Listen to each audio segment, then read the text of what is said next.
Okay, 16 Fat Green Frogs, the next song, the left hand moves slightly up to the middle octave, the right hand stays on the high octave, and we go through the same process again.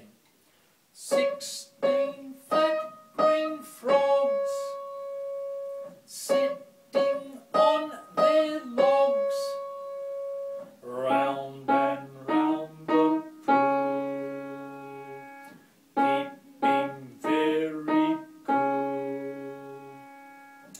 Alright, a lot of wrist bending, relaxed wrist curve, spring action rest.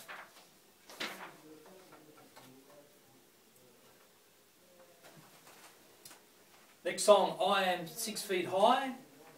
We now go to the low octave, the green, with the middle octave, the yellow.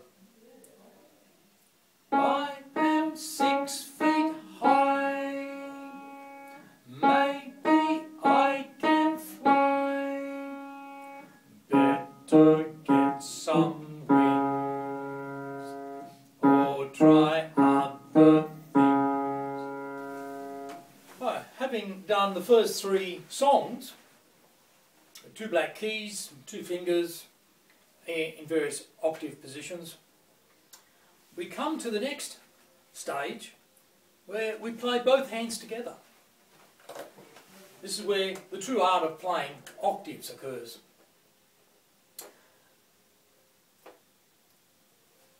The low octave and the high octave are going to play It's a Sunny Day with the second finger on the right hand and the third finger on the left hand playing the same at the same time. Then the third finger of the right hand, the second finger of the left hand go together.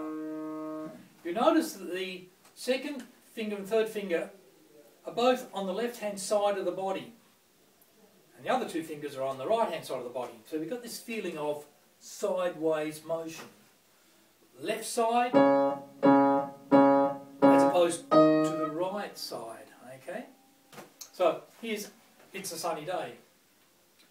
It's a sunny day, can I go and play? Sun is shining down, let's play on the ground. Right, so that's the end of section 1. Section 2 now starts introducing notes, actual symbols for musical sound. So we begin section 2 by looking at notes, which are basically symbols that represent musical sounds. And you can see here the various notes along here, each one getting shorter and shorter in duration as you progress through this row. The one that we're going to start with first is the crotchet. And the crotchet is the note that represents a musical sound that is played, followed by the relaxed wrist curve. We refer to this playing the note and relaxing the wrist and detaching as being a duration of 1 beat. The concept of a beat and keeping in time will gradually start becoming familiar the more information we have on the subject. We begin by continuously playing the crotchet in the same manner it was done in the previous section. Big and Hairy, the first song, it's made up of these notes called crotchets, is essentially notes that go in time to an even beat. And this beat is felt by the finger coming down on each key.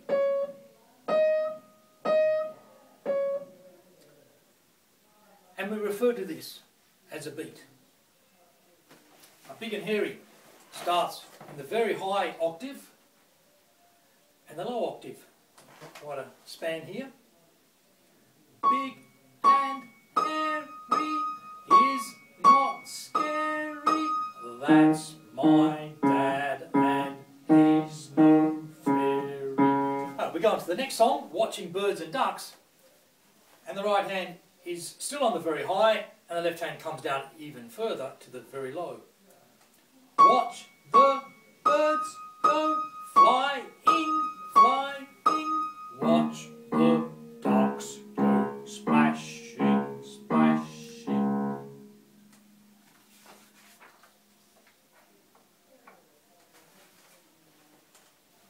The last song, which is big and hairy again, is playing in octaves.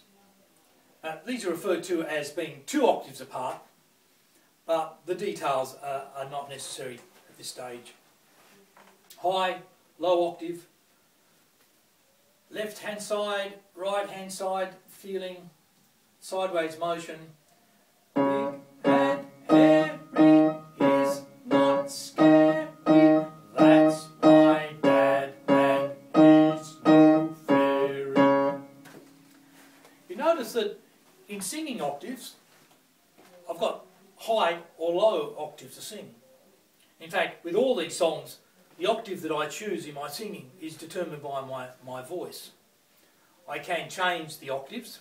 In fact, I sang the first line with a higher octave, big and hairy, and when I went to the second line, I went down to that's my dad. Even though I was playing 2 hands, I can choose the octave that I'm singing in. That was the end of section 2.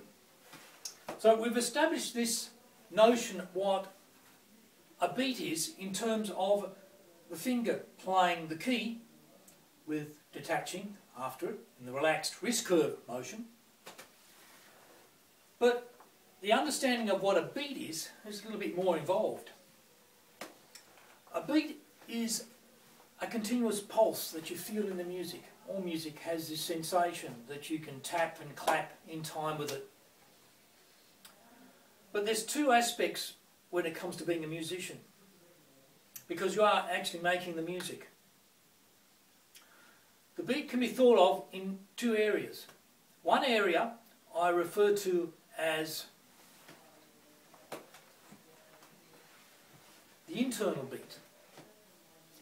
The internal beat is where you feel this sensation of the beat in the notes that you are playing. So when you play the crotchet and you make a continuous sound, it's nice and even and regular, and of course we're detaching at the moment because that is the technique that we're using, then that's the internal beat. The external beat is the beat that is coming not from the playing of the notes. This can be done by tapping your foot, making a tapping sound, nodding your head as you play, combining the 2, counting, if one likes counting, 1 and 2, and or just 1, 2, 3, like this. Getting a metronome out that actually clicks the beats and just hearing them click. And in fact, if it's one of these pendulum ones, you can see the pendulum swinging, so it gives you an idea of the beat. And then you keep in time with this clicking sound, or tapping and nodding motion, counting 2, 1, 2, 3, 4. These are all external beats.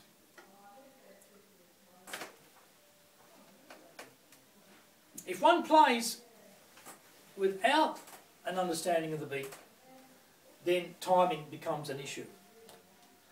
And timing is something you become familiar with the more you're playing. Timing is mixed in with rhythm. You can't have rhythm going in time if it doesn't have a beat to keep in time too. So here we're concerned with playing in time to the beat. Right? This sensation of a beat which can be external by tapping, nodding, counting, using a metronome, or felt simply internally by the movement of the finger playing the key. We've just been looking at the dotted crotchet that has a duration of 1 beat. The next note we're going to look at is actually the minim, this white looking note here, with a stem attached with a dot after it, called the dotted minim. It lasts for 3 beats, the duration, but there's a crotchet rest at the end, and together the dotted minim with the crotchet rest is the 4 wrist bends with a spring action rest on the 4th beat.